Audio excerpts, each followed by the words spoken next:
Donc ce matin, nous allons prier pour que Dieu dirige lui-même ce moment. Seigneur, nous voulons bénir ton nom encore pour ce rassemblement. Je te prie, Seigneur, pour ce que tu as mis sur mon cœur ce matin, pour que toi-même, Seigneur, apportes cela dans les cœurs et que cette parole ne rentre pas, comme tu le dis, sans faire l'œuvre pour laquelle tu l'envoies ce matin. Merci de bénir ton Église et que toute la gloire te revienne ce matin. Au nom de Jésus. Amen. Je vous invite ce matin à faire une lecture, de lire 3 versets dans l'évangile de Matthieu, au chapitre 6. Ces 3 versets ne se suivent pas, même s'ils sont dans un contexte bien défini. Mais c'est sciemment que je les ai sélectionnés, parce que je crois que ce matin encore Dieu a des choses à nous dire. Matthieu 6, verset 2. Lors donc que tu fais l'aumône, ne sonne pas de la trompette devant toi, comme font les hypocrites dans les synagogues et dans les rues, afin d'être glorifiés par les hommes. Je vous le dis en vérité, ils reçoivent leur récompense. Verset 5. Lorsque vous priez, ne soyez pas comme les hypocrites, qui aiment à prier debout dans les synagogues, et au coin des rues, pour être vus des hommes. Je vous le dirai en vérité, ils reçoivent leur récompense. Verset 16. Lorsque vous jeûnez, ne prenez pas un air triste, comme les hypocrites, qui se rendent le visage tout défait pour montrer aux hommes qu'ils jeûnent. Je vous le dis en vérité, ils reçoivent leur récompense.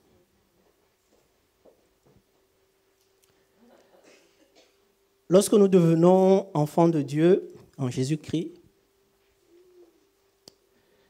l'apôtre Paul nous dit à travers le message qu'il adresse aux chrétiens d'Éphèse que le but de Dieu pour nous, entre autres choses, est de nous amener à la stature parfaite de Christ. Ce texte, nous le trouvons dans l'épître aux Éphésiens au chapitre 4, au verset 13. En fait, ce passage commence par « Il a donné les uns comme apôtres », par des ministères que Dieu a donnés à l'Église, les autres comme prophètes, les autres comme évangélistes, d'autres comme pasteurs et docteurs, pour le perfectionnement des saints, en vue de l'œuvre du ministère et de l'édification du corps de Christ. Et c'est ce que je vous ai mis, jusqu'à ce que nous soyons tous parvenus à l'unité de la foi et de la connaissance du Fils de Dieu, à l'état d'homme fait, à la mesure de la stature parfaite de Christ. Je crois que c'est là où Dieu veut nous amener. Et c'est vrai que ce chemin n'est pas toujours facile. Jésus n'a pas toujours enseigné des choses qui font plaisir. Je crois que Dieu veut nous amener vers ce but, d'abord individuellement, ensuite collectivement. Le 11 août dernier, il y a quasiment 2 mois jour pour jour, je vous parlais d'hypocrisie. En réalité, avant que Dieu ne m'amène à m'intéresser à ce sujet, je ne savais pas que Jésus en avait autant parlé. Je pense que Jésus en a plus parlé, par exemple, que l'adultère.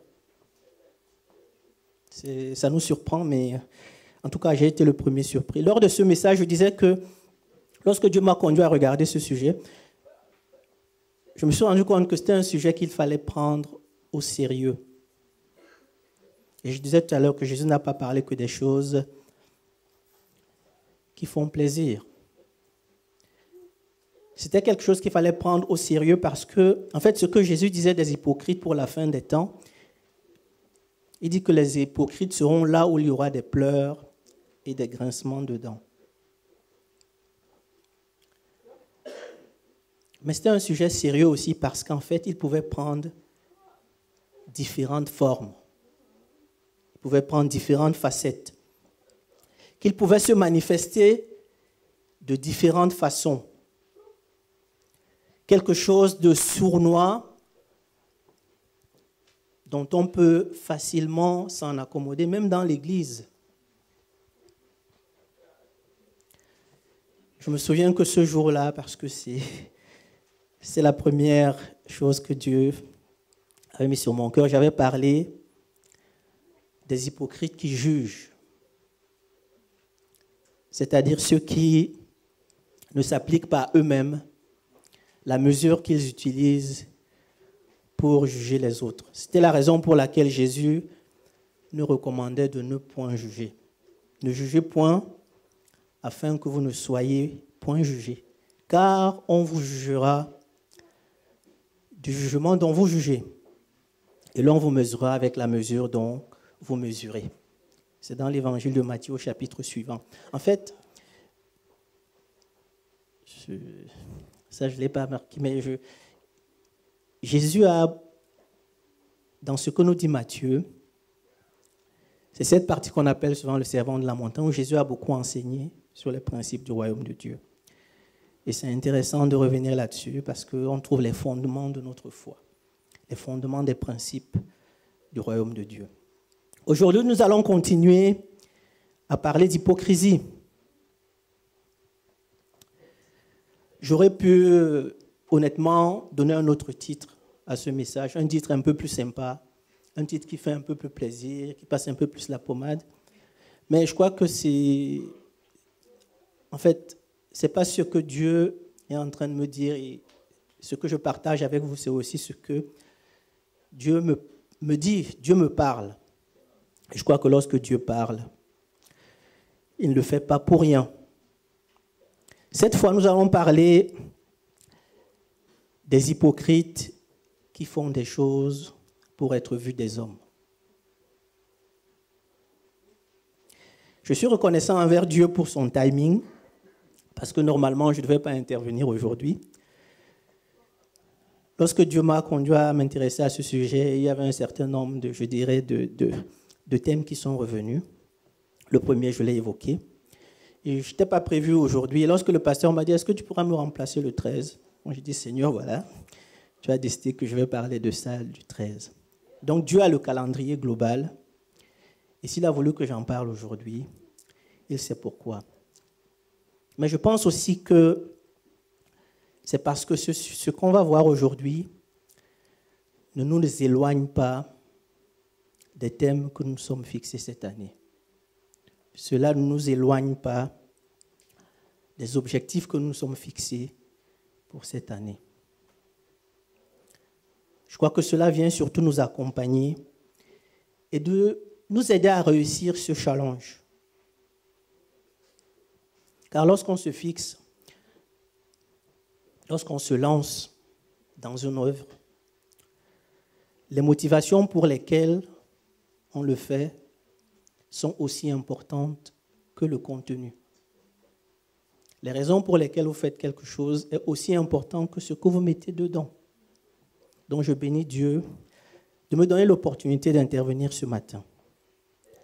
Si je voudrais résumer mon message en quelques mots, je dirais que Jésus dénonce l'attitude qui consiste à faire des choses en attirant l'attention à soi.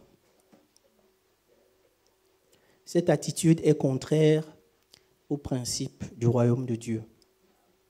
Nous devons donc aborder nos priorités de cette année en ayant cela à l'esprit. Je reprends. Jésus dénonce l'attitude qui consiste à faire des choses en attirant l'attention à soi. cette attitude est contraire au principe du royaume de Dieu. C'est pour cela que nous devons aborder nos priorités de cette année en ayant cela à l'esprit. Si vous retenez cela ce matin, vous avez l'essentiel. Jésus, ici, pour illustrer ce qu'il dit, ses propos, va prendre quelques exemples. Ce ne sont pas du tout des exemples théoriques. Pas du tout.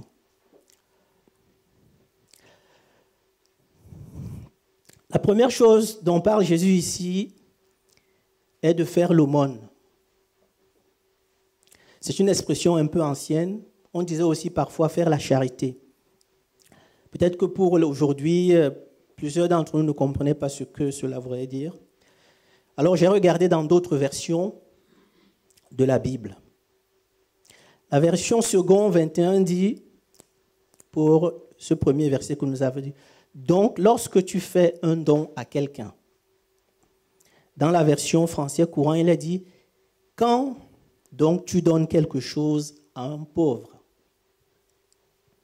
Et dans les versions Paroles vivantes et Semeur, c'est dit, si donc tu donnes quelque chose aux pauvres. Donc nous comprenons ici que faire l'aumône, c'est l'aide matérielle qu'on va apporter à quelqu'un qui est dans le besoin.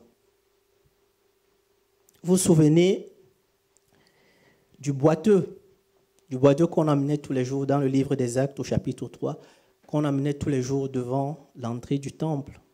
On l'amenait pour qu'il fasse l'aumône, on l'amenait pour que les gens lui donnent ce qu'ils pouvaient. Donc, qu'est-ce que Jésus dit pour ce premier exemple? Si tu donnes quelque chose à un pauvre, si tu donnes quelque chose à une personne dans le besoin, ne sonne pas de la trompette devant toi, comme le font qui? Les hypocrites. Honnêtement, je ne sais pas si les gens à l'époque sonnaient de la trompette. Je n'ai pas de culture suffisante sur l'époque pour me prononcer. Par contre, je pense, et Jésus fonctionne toujours comme ça, je pense que Jésus ici aussi utilise ce qu'on appelle souvent un miroir grossissant. Il élargit le trait pour mettre en évidence quelque chose, pour insister. Donc je crois que lorsqu'il dit sonner de la trompette, c'est une manière de dire se mettre en avant. Se dire, oh, voici, je suis en train de faire quelque chose. Donc aujourd'hui, même si on ne sonne pas de la trompette, le principe que Jésus dénonce est toujours valable. Il est toujours le même. Attirer l'attention à soi. Faire du bien à quelqu'un en attirant l'attention à soi. Pour être honnête, j'aimerais dire que je bénis Dieu pour notre assemblée parce que ce n'est pas quelque chose que j'ai réellement constaté ici. Ici, vraiment, lorsque les gens veulent aider quelqu'un, soit ils le font directement, discrètement, soit ils passent par notre association culturelle. Je bénis Dieu pour cela parce que je pense que c'est une sagesse. Cela permet aux personnes de garder l'anonymat, de garder ce que Jésus dit ici. Mais peut-être que vous ne le faites pas à l'église, peut-être que vous le faites ailleurs. Alors, c'est toujours valable. Faire du bien à quelqu'un en attirant l'attention à soi. La deuxième chose dont parle Jésus, c'est de la prière qu'on fait pour impressionner. Et je suis désolé de le dire, chers frères et sœurs, je crois que c'est le signe d'hypocrisie le plus rencontré dans les églises. Peut-être pas à Fondari, mais dans beaucoup d'églises, on voit des gens qui prient, qui multiplient les phrases, des expressions toutes faites, parfois pour impressionner. Jésus dit que ce sont des quoi? Des hypocrites. Ce n'est pas moi qui le dis. Je crois que Jésus ne dit pas qu'ils sont des hypocrites parce qu'ils ne sont pas sincères. Parfois, même les prières sont sincères. Jésus dit qu'ils sont des hypocrites parce qu'ils font ça pour être vus et appréciés des hommes. C'est ce que Jésus condamne. Et je vais faire une parenthèse. Ne vous sentez pas forcément,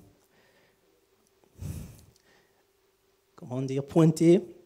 Mais lorsque nous prions ici, par exemple, à haute voix, dans l'église, nous devons faire attention à la longueur de nos prières. Nous devons faire des prières courtes. D'abord, cela donne l'opportunité à plusieurs personnes de pouvoir prier. Mais surtout, et ça, je pense que c'est important parce que je vais être honnête, souvent, lorsqu'une prière est longue, en fait, on ne l'écoute plus. On ne dit plus amen à la prière. Le sentiment qui prend le dessus, c'est que sa prière est trop longue. Je le dis honnêtement.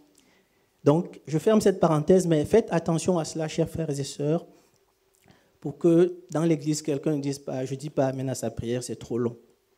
Dans le secret, prenez tout le temps avec Dieu, priez peut-être toute la journée avec lui, mais quand nous prions ensemble, que nous ayons une certaine discipline, je referme cette parenthèse. Donc, Jésus indexe l'attitude qui consiste à prier dans le but d'impressionner.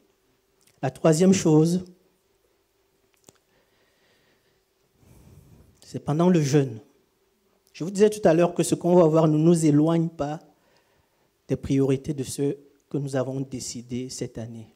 Nous avons décidé cette année de beaucoup prier, de jeûner, d'améliorer les relations entre nous. Je crois que nous sommes en plein dedans. Et si Dieu nous parle ce matin, c'est parce que Dieu veut que nous réussissions cette année. Et il nous alerte dès maintenant des écueils que nous devons éviter pour que ce que nous demandons soit efficace. La troisième chose, c'est notre attitude pendant le jeûne. Peut-être qu'aujourd'hui, les personnes n'affichent plus forcément un air triste, mais les personnes vont essayer d'une manière ou d'une autre de faire savoir qu'ils sont en train de faire un jeûne. Vous allez par exemple lui proposer un verre. Au lieu de dire simplement, excusez-moi, je remercie, on peut décliner une proposition. Mais souvent la personne rajoute, je ne peux pas prendre ton verre, je suis en train de jeûner. Je suis en train de faire un jeûne. Et je crois que c'est là le problème. Quand Jésus dit un visage tout défait pour montrer aux hommes, c'est cette précision qu'on apporte. Au lieu de dire merci frère, mais je ne peux pas prendre ton verre de vin que tu me proposes avec gentiment, ce sera pour la prochaine fois. On peut rajouter, actuellement je fais un jeûne donc je ne peux pas. Et cette précision, c'est pour remarquer qu'on fait cela. Jésus dit, quand vous faites cela, ce qui équivaut à avoir un visage défait, vous êtes quoi? Vous êtes un hypocrite. Trois exemples qui ont tous quelque chose de commun avec nous. Trois exemples qui concernent les gens de la maison de Dieu. Jésus n'a pas pris des exemples qui concernent les païens, forcément. Jésus a pris des exemples qui concernent les gens de la maison de Dieu. Cela veut dire que l'Église n'est pas forcément épargnée de cela. Et comme je le disais lors de mon précédent message, l'hypocrisie, c'est quelque chose de sournois, d'insidieux. On peut finir par s'en accommoder dans nos comportements. L'Église n'est pas du tout épargnée. C'est la raison pour laquelle nous pouvons faire attention. Faire d'autant plus attention parce que cette attitude peut réussir. Le but que nous cherchons, nous pouvons l'atteindre. Remarquez qu'à 3 reprises, à chaque fois, Jésus va dire « Ils ont leur récompense ». C'est pour cela que je dis que c'est pernicieux. C'est-à-dire le but qu'ils cherchent est effectivement atteint. Ils sont appréciés, ils peuvent être appréciés des hommes. Ils sont parfois reconnus comme un bienfaiteur de l'Église, quelqu'un qui fait du bien. Ils sont reconnus comme quelqu'un qui prie vraiment de façon exceptionnelle, comme un prédicateur excellent. En fait, on peut arriver consciemment ou inconsciemment à l'objectif cherché, être adulé. Je me souviens que l'apôtre Paul disait pour nous qui prêchons que ce n'est pas par supériorité de langage qu'il a apporté l'évangile, mais que son évangile était basé sur une démonstration de puissance. C'est pour cela que pour moi, personnellement, je dis, Seigneur, c'est vrai, en plus de parler, j'aimerais que lorsque ta parole est prêchée, que les gens voient que cette parole est puissante, que ce que dit cette parole, c'est la vérité, que ce ne soit pas simplement une parole qui est prêchée. C'est pernicieux, c'est-à-dire, on a notre récompense. On a la récompense des hommes, mais pas forcément la récompense du Père. Ils ont leur récompense, dit Jésus. Ils font des choses pour être vus des hommes. Ils seront effectivement vus des hommes. Ils seront effectivement appréciés des hommes. Ils auront atteint leur but. Mais ils n'auront pas la récompense la plus importante, celle qui vient du Père. C'est pour cela que je disais tout à l'heure que j'aurais pu donner un autre titre à ce message. Un titre un peu plus, je dirais, gentil, qui ne nous titille pas, qui ne nous aiguillonne pas. Mais je veux rester dans l'état d'esprit qui nous interpelle. L'état d'esprit qui nous amène à nous poser les questions sur nous-mêmes. Parce que cette attitude qui consiste à attirer l'attention à soi, elle est en opposition avec les principes du royaume de Dieu. Le premier verset de ce chapitre, je ne l'ai pas lu. Parce que pour moi, je dirais que c'est la ligne de conduite. C'est la ligne de conduite que Jésus recommande. Ensuite, il va donner ses exemples. Qu'est-ce qu'il dit? Gardez-vous de pratiquer votre justice devant les hommes pour en être vus. Autrement, vous n'aurez point de récompense auprès de votre Père qui est dans les cieux. C'est la ligne de conduite fondamentale. Si nous faisons des choses, si nous prions, si nous jeûnons, ne faisons pas ça pour être vus des hommes. Sinon, nous n'aurons pas la récompense qui consiste à ce que Dieu apprécie ce que nous faisons. Et je disais tout à l'heure que cette attitude, elle est en opposition au principe du royaume de Dieu, parce que dans les différents cas que nous avons vus, en fait, Jésus va dire qu'est-ce qu'il faut faire. Nous ne l'avons pas lu sciemment, parce que nous allons le voir maintenant. Jésus donne des recommandations dans chaque situation. Et ces recommandations, je pense que si nous nous efforçons de les mettre en œuvre, nous verrons Dieu être glorifié dans notre Église, mais nous serons beaucoup plus efficaces. La première de ces recommandations, c'est quand tu fais l'aumône, que ta main droite ne sache pas ce que fait, que ta main gauche, ne sache pas ce que fait ta main droite. Comme je disais, Jésus, il a toujours le don de grossir la chose. Bien sûr, quand tu fais quelque chose, c'est le cerveau qui travaille, donc la main droite. Mais Jésus insiste ici pour dire le contraste qu'il doit y avoir entre je fais quelque chose pour qu'on me voie et le fait que je dois vraiment le faire dans le secret. Afin que ton aumône se fasse en secret et ton Père qui voit dans le secret te le rendra. Dans le deuxième cas, concernant la prière, c'est pareil. Jésus dit, entre dans ta chambre et ferme ta porte. On peut interpréter ce texte aussi à différents niveaux.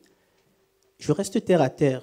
J'essaie toujours de dire, Jésus parle aux gens qui n'étaient pas des spécialistes de la loi, qui n'avaient pas fait de longues études.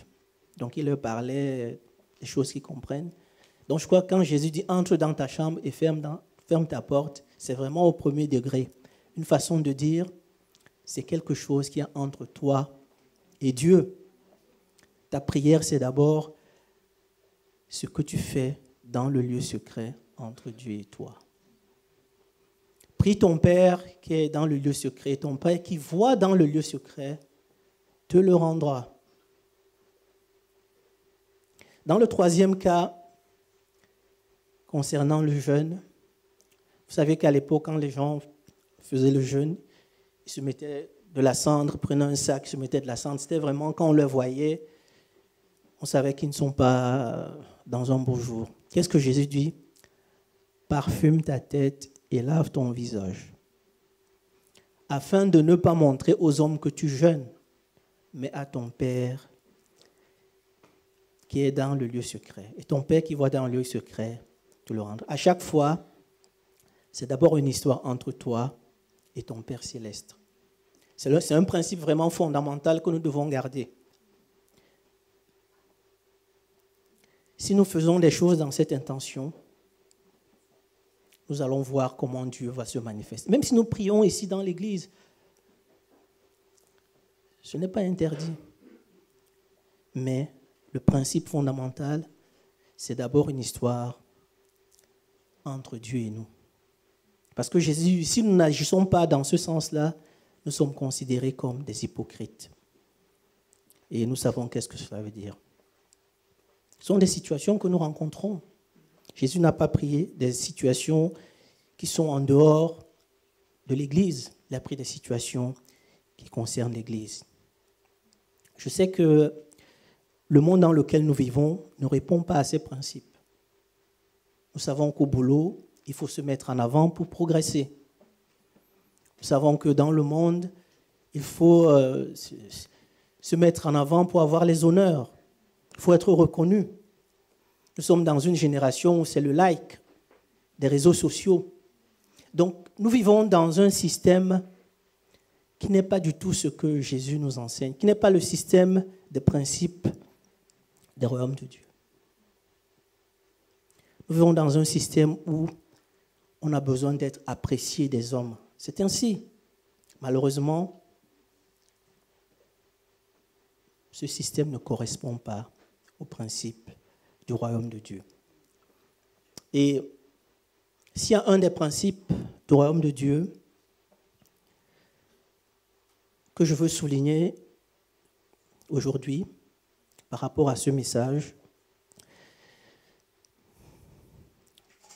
c'est ce principe qui dit que l'humilité précède la gloire. C'est un principe que le monde ne peut pas comprendre. C'est un des principes du royaume de Dieu. L'humilité précède la gloire. Cette parole est reprise à deux fois dans le Proverbe, dans le livre des Proverbes, et dans des chapitres qui sont très proches. Proverbe 15, 33 et Proverbe 18, 12, vous trouverez cela. Vous connaissez l'histoire de l'invité prétentieux qu'on trouve dans le livre de Luc, au chapitre 14.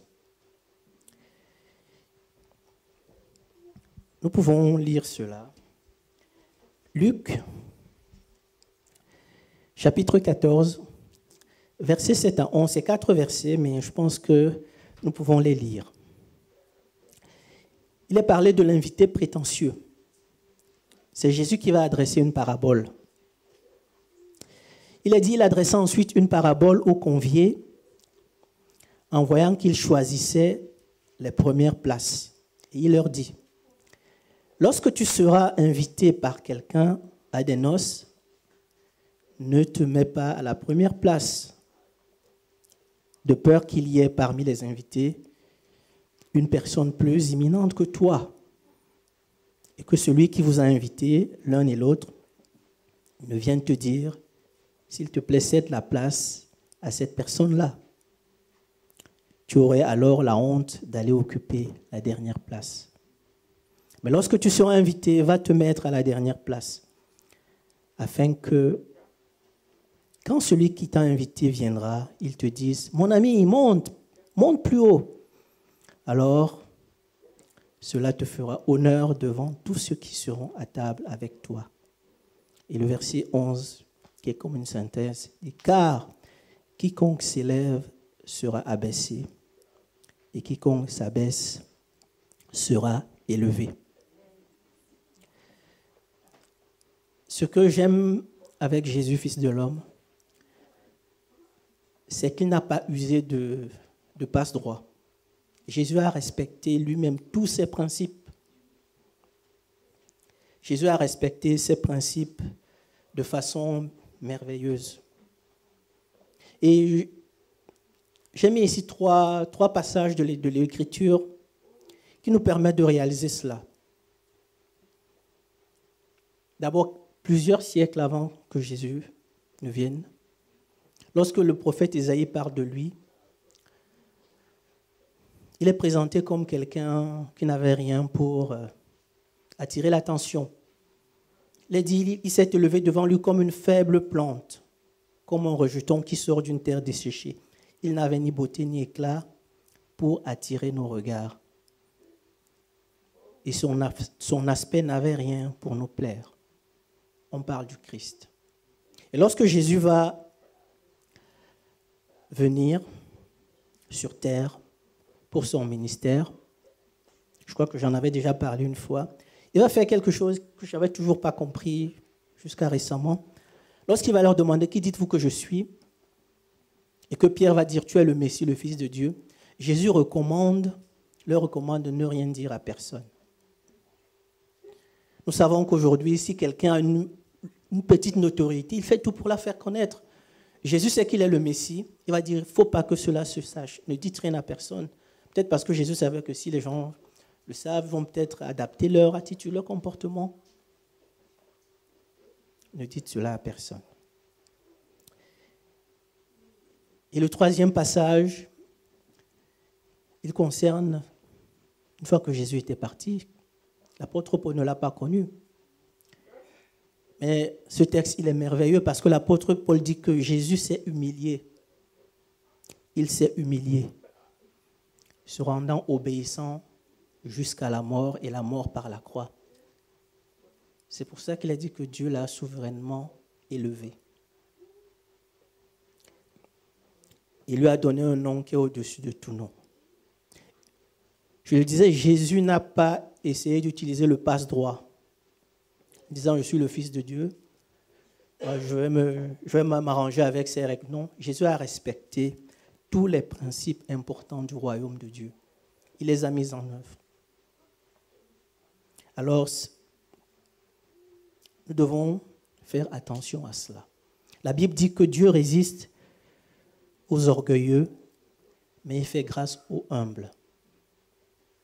C'est dans la première épître de Pierre au chapitre 5. Ce principe, il est fondamental pour que nous puissions réussir ce que nous faisons. Si nous faisons des choses pour être vus d'abord, nous allons passer à côté. Quelles sont nos motivations profondes? Nous avons décidé cette année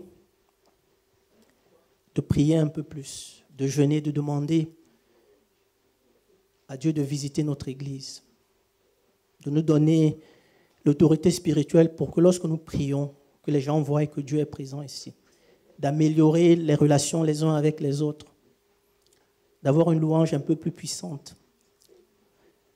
Pourquoi nous voulons le faire? Quelles sont les principales motivations? Est-ce que lorsque Jésus regarde au fond de notre cœur, il peut nous traiter d'hypocrites dans ce que nous faisons?